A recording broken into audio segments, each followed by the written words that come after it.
qui nous amène vers le centre-ville.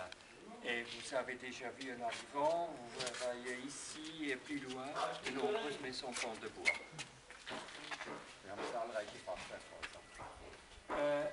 La question étant sont-elles strictes? C'est 16e, 17e, 18e. Plutôt fin 15e siècle. Pourquoi cette période? Pourquoi on voit? Warum Fachwerkhäuser? Ja. C'est une période de pauvreté. C'est une période de pauvreté, c'est après la guerre de 100 ans. C'est la guerre entre les Bourguignons et les Armagnacs. C'est la guerre des religions au XVIe siècle qui était très violente à Auxerre. C'est la famine, c'est la peste, la ville est par terre. Il faut reconstruire. Comme on est pauvre, on va utiliser le matériel de construction le moins cher, le bois.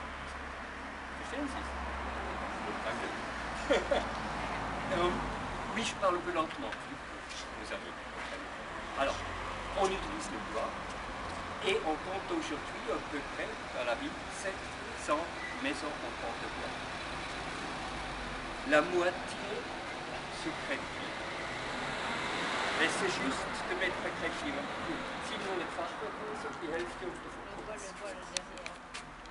Et c'est bien de mettre un crépi dessus. Madame Divi? Non? Non, c'est pas pour éviter que ça brûle. Ah, moi, je dis oui. Des villes entières ont brûlé. 1553, Tonnerre.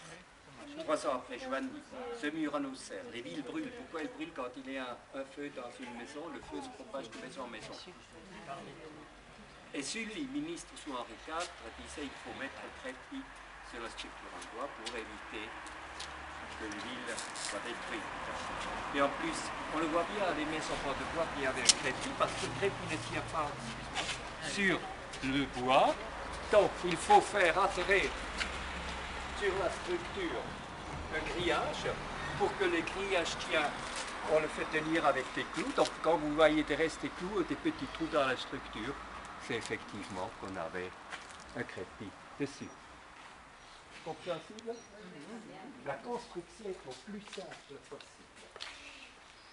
L'assemblage se fait par terre, vous avez des solides et des verticales. Et pour que ça ne bouge pas, on met une écharpe, une traversière, c'est tout.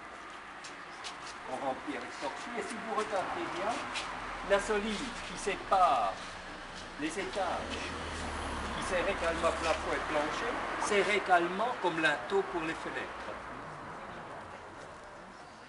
Also man hat sehr einfache Zusammensetzung.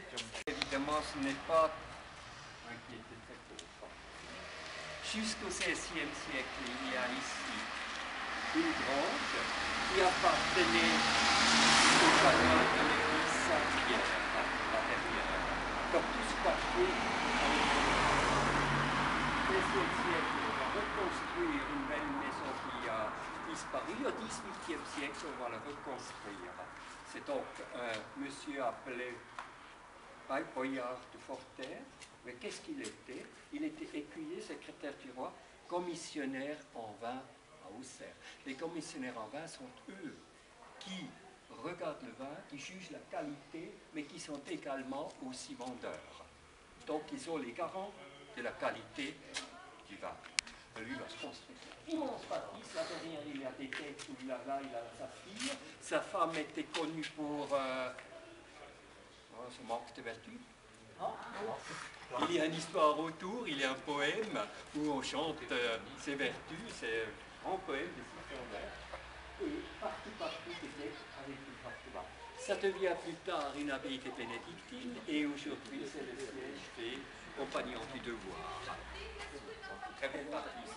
Dans une rue, on a plutôt une maison que qualité inférieure. On va passer par la petite.